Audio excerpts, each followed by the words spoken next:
Oh, so fabulous. Hi guys, welcome back to the channel once again. It's your girl Dumebi. If this is your first time coming across my channel, you're welcome. I do hope you decide to subscribe, and if you are a returning subscriber, you guys know that I love you. It's so good to have you here. Welcome back. So before we get into today's video, my usual disclaimer: please, this video is strictly for educational purposes. Do not go searching out anybody that I talk about in this video. Don't send them any form of hate comment, threats, or violence. This channel does not support any of that. So I came across this video that was made by a black woman who was basically clapping back at black women for laughing at beauty entrepreneurs in the black community that had to basically go back to 9-to-5 jobs because their beauty business was no longer bringing in the money required to sustain them, right? You know what, let me just go right ahead and play her video. I literally just seen two black women on here happy as hell that entrepreneurs, small entrepreneurs, black entrepreneurs have to return back to the workplace. They're reaching in their ass for excuses as to why this happened. Oh, it's because you guys don't provide a luxury experience. Oh, it's because you guys offer all these luxury services. Y'all don't even wash hair. Shut the fuck up. Y'all are haters. Because the only people that I see on my newsfeed that are people that are returning back to jobs and 9-to-5s are black entrepreneurs, and you're happy that they're failing? Are really pathetic.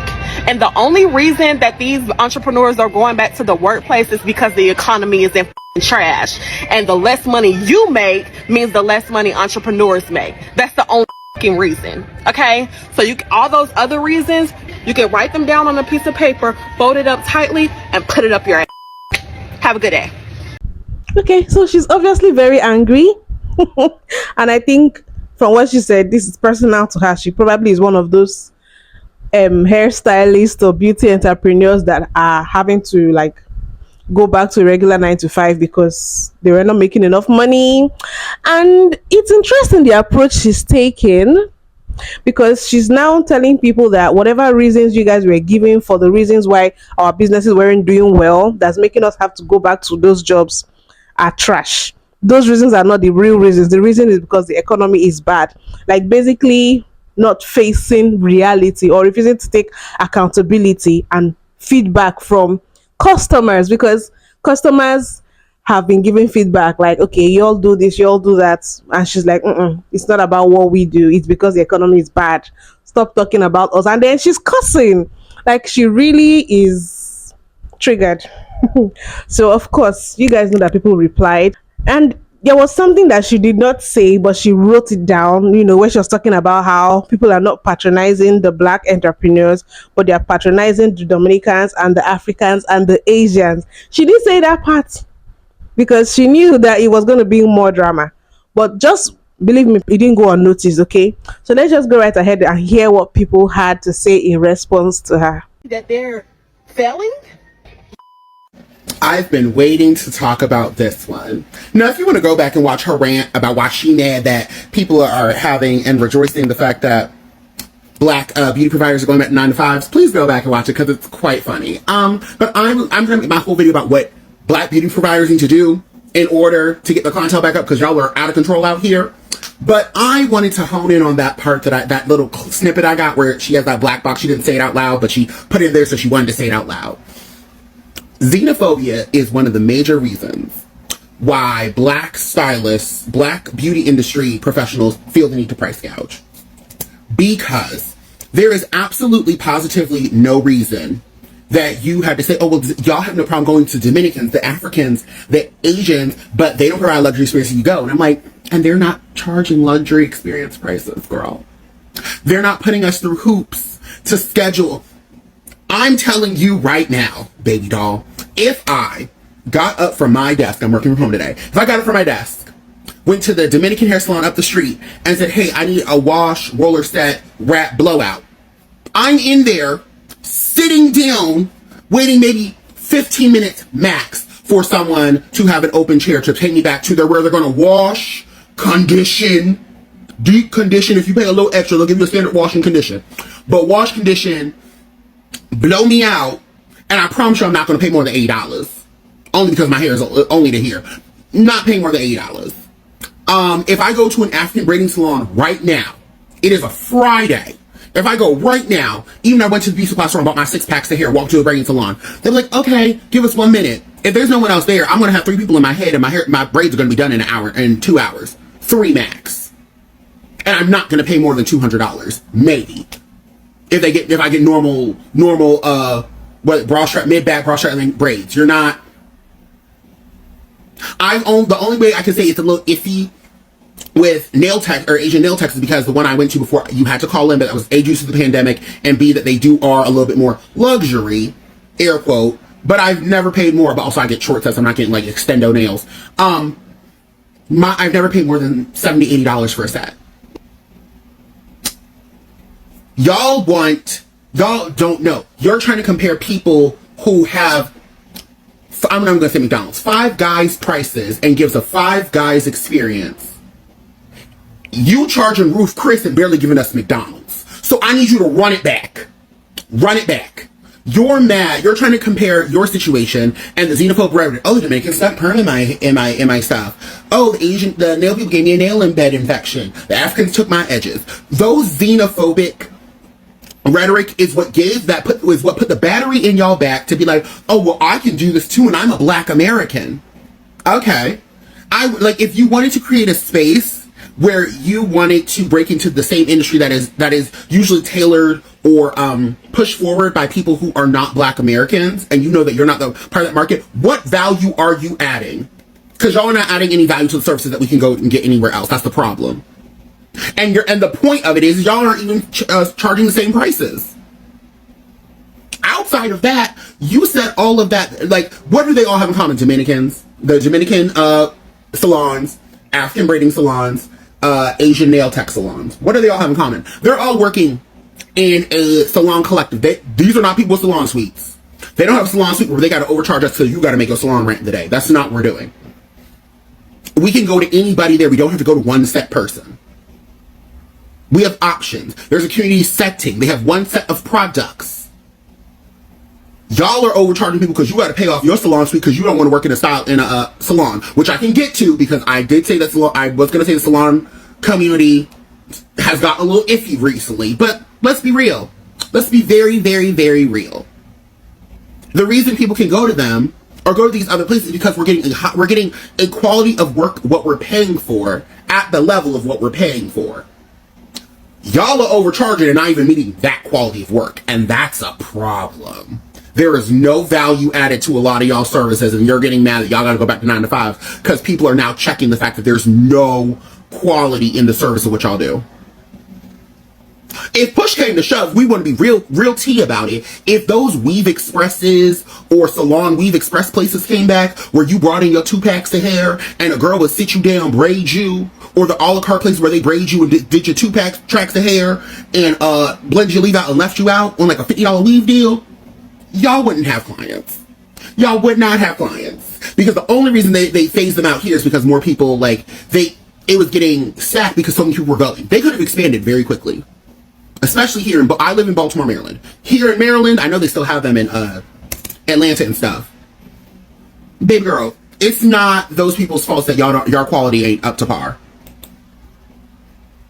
There are plenty of people who definitely want to support Black business and everything. The issue is Black business is not adding any value to the Black community or giving us any incentive to come to you.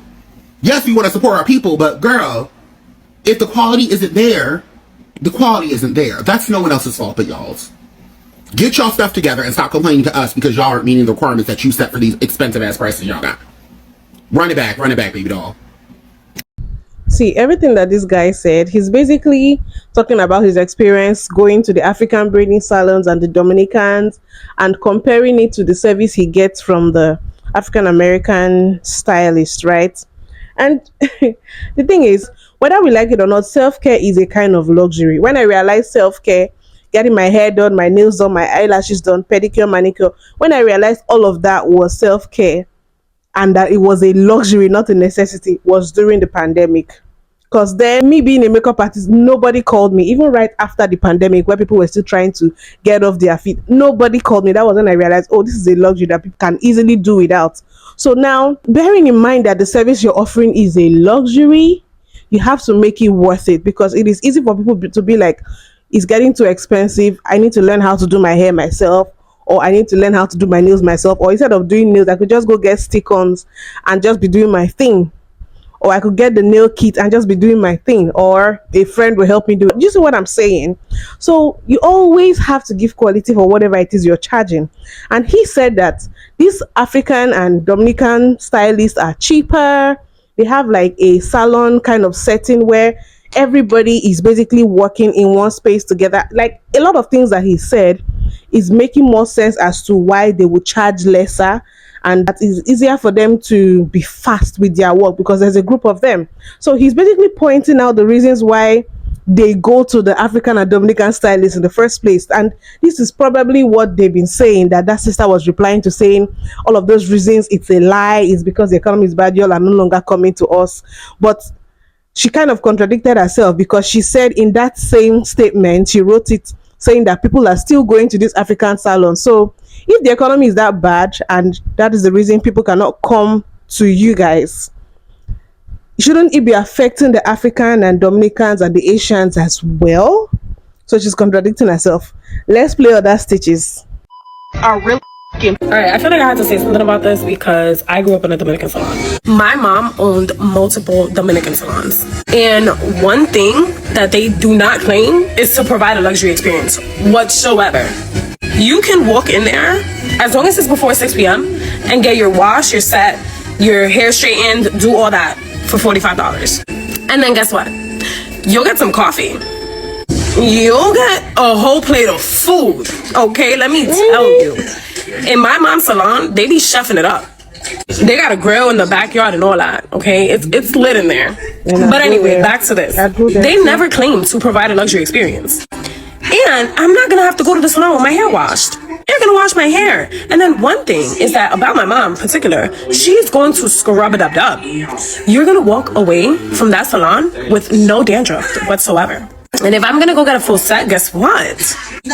When I'm drying my nails, I'm gonna get a back massage for 5 minutes for free. Okay, so if you cannot top that and your prices are 3-4 times that, I'm not going back. Because if I go to you one time and you are not like doing the most and I'm paying you $200-$300, I'm not going back, because I can get the same thing and even more for $70. And I don't have to wait for you to come for 2 hours because you didn't show up, because you're running late. And then another thing, no matter what my mother had going on at home, she was walking in there with a smile, because guess what? Everybody there was putting food on our table. They were making sure that we ate. So you need to treat your customers like immaculate. And then that's another thing. When you work in the service industry, when you work in the beauty industry, you are clocking into work. You are working, babe. So to say that you are not working or that you're going back to work, no, babe. You were always working. This was your job, okay? This was not like a hobby. This is your job. So you need to treat it as such. And now you don't have a boss, but you have multiple bosses. So you need to cater to each of them. And I don't know, that's just my take on that entire situation. So, yeah. This was definitely fresh. Like, so you mean there are salons where you can go and get food and get a free massage? Like, why wouldn't you go there? If I'm going to go there and get food and a free massage, I'll go there too. I like free things. Are black entrepreneurs and you're happy that they're failing? Listen up, sweet cheeks. I don't know too much about the beauty industry, but what I do know is myself. I am not about to spend $500+ on just the style, not including the hair, not including the. I'm sorry, did she just say $500+? Like, now I know why when a lot of African women are migrating abroad, they go and learn how to make hair. Because you guys are spending so much on making your hair. some African women just cut their hair because they can't afford to be paying those kind of prices. It's ridiculous to me. Why is it so expensive though? Why? I still gotta buy the hair and I still gotta buy the wash. I'm not spending $500 on just for you to put the hair in my head. It'd have been a difference if it came with a wash, it came with a dry, it came with a deep conditioning treatment. That'd have been a difference. But for you to set, not specifically you, but all these other people, y'all don't have a license, but you want me to come wash, you want to come blow dry, free your oils, you want me to.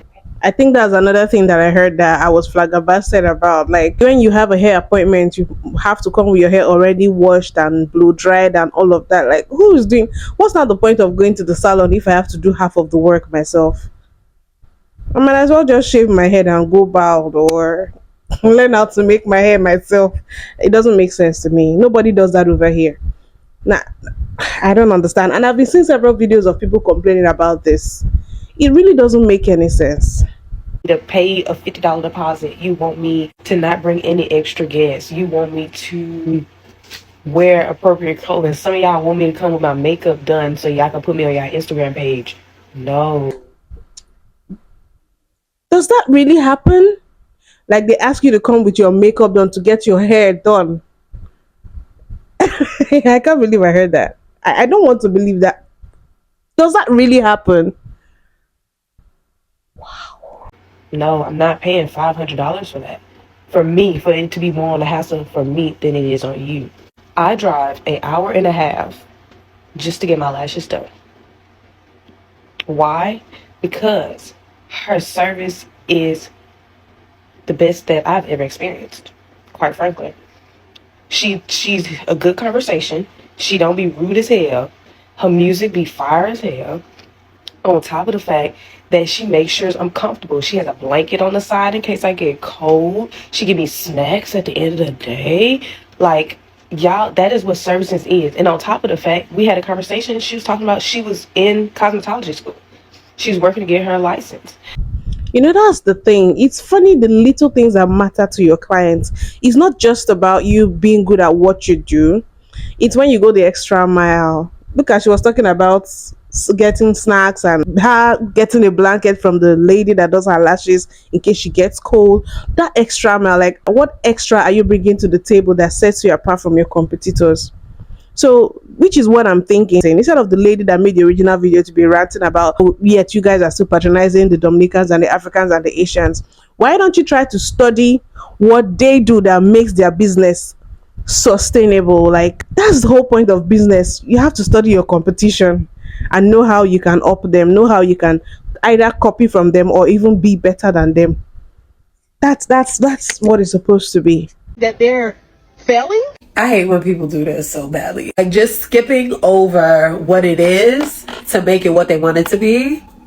That's so annoying. And it makes it worse because we got mad proof on TikTok right now. There's literally 3 years of proof of women wanting to give y'all their money. Like literally begging to be serviced by you. And y'all making it hard for them to do it. But now that it's getting real, the story is y'all are some fucking haters. Y'all want to see us fail. Respectability politics. You wouldn't mind giving this to a white hairstylist. In what world are we going to white people to get our hair done? You don't mind giving this to African hairstylists. The way that African braiding works has been working like that since we were born. The way that Dominican salons have been working, they've been working like that since we were born. We're talking about the switch up in service. The lack thereof in service while the price increases. The lack of professionalism in the service, sister to sister, in our community while the price increases, right? While the rules get crazier, while the attitude gets nastier. Like, we're talking sister to sister. And we're talking about it in a way where it's like, hey, I want to give you my money. There's no doubt about that. I want to pay you. All of my friends that go get a ton of these services done, they want to. They want, please take my money. I'm trying to give it to you. But you're over there refusing to take any of it. And now that shit is hitting the fan, right? Because like she said in the video, the economy is what it is. And all of us are now strapped for things, right? Now we're haters. Fuck the fact that like y'all be canceling on people when they in your parking lot. Or y'all be dipping out of the salon and texting people's crazy stuff. Like, how many videos, how much proof have we seen over the last few years? People learned about you. They gave her several shots. They gave tons of grace. They asked for just a little more consideration in return. And now the shit is sitting in fan us because we're haters. I think that shit is so corny. I think that shit is so corny. I know that businesses change. I know that services change all the time. Inflation is what it is. All of us have started charging a little bit more. But y'all are lacking in several areas. And I'm not going to pinpoint them because that is not the goal of my video. But y'all are lacking. And we are saying what it is, asking just for it to change. Ain't nobody said, I don't feel like paying you no more. We just said, hey, can you just consider? Y'all said no. It's now backfiring. And now we're haters. Y'all are not dead ass. Like, this can't be the reason. This cannot be what the stylists are thinking. People hated on me, now I gotta go back to work. Like, y'all cannot be serious. Reason. Okay? So all those other reasons, you can write them down on a piece of paper. I am so happy that you guys are going back. Get your ass back to work. Get your ass back to 9 to 5. I wanted to get my hair done when I was getting married, and I had to book a stylist online, right? Okay, that's one. But then I had to pay to book a stylist online. What the fuck? Then I have to already have my hair washed. Then if I cancel, I have to pay a booking fee to cancel. Oh, babes, I gotta pay to cancel? Then on top of that, my hair has to already be blown out.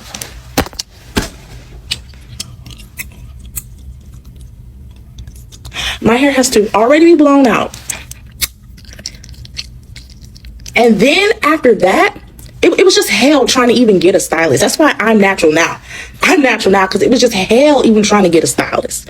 But the fact that y'all don't even wash hair, that's what really perplexed me. Y'all don't wash hair? That's disgusting. The hair is a part of the body. It's a part of the body. That's hygienic. Hygiene.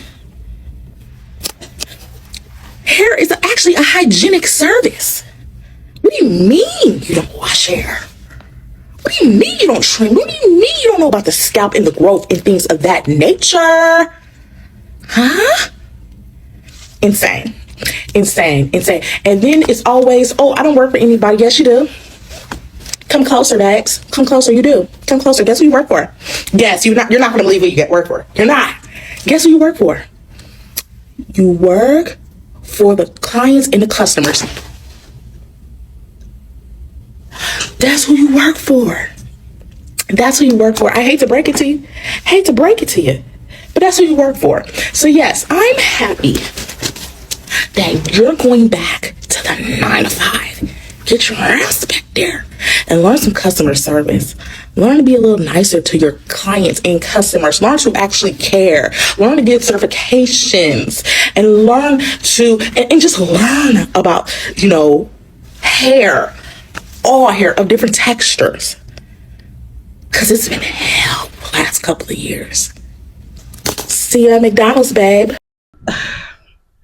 Honestly, I don't even know if it has to do with a particular ethnicity of hairstylists that this is happening to, but obviously some hairstylists are getting it right and some are not, and they have so many reasons. I am all the way in Africa, and I've seen these horror stories of people complain about hairstylists in America, you understand, and how, like, trying to book them is a problem. They have so many rules. They put their clients through hoops. I saw someone say something like in the comment section of one of these videos, someone said something about how you have to come and drop your braiding hair 3 days to the day of your appointment, or maybe you get there and the hairstylist shows up late to your appointment, or like there's just one thing or the other. Like, I think there's a PR issue, there's a customer care or customer service issue that is going on. You might be good at what you do, but if your attitude is trash, if your customer care is trash, if you're disciplined, like you're not disciplined in the way you carry out your work, it doesn't matter how good you are at what you do, people would look for another option. In short, they won't even mind going to someone who's not as good as you, but at least when they go there, they know that they are treated well and pampered. For real. So let's wrap up this video. What do you guys think about the whole situation, and also the point that she raised about why do people go to the Asians and the African and the Dominican salons? Why are people going there, and why are this other set of hairstylists now losing customers? I want to know what you guys think in the comment section. Let's have a discussion. Please don't forget to give this video a thumbs up, subscribe if you haven't, and I'll see you guys in my next video. Bye.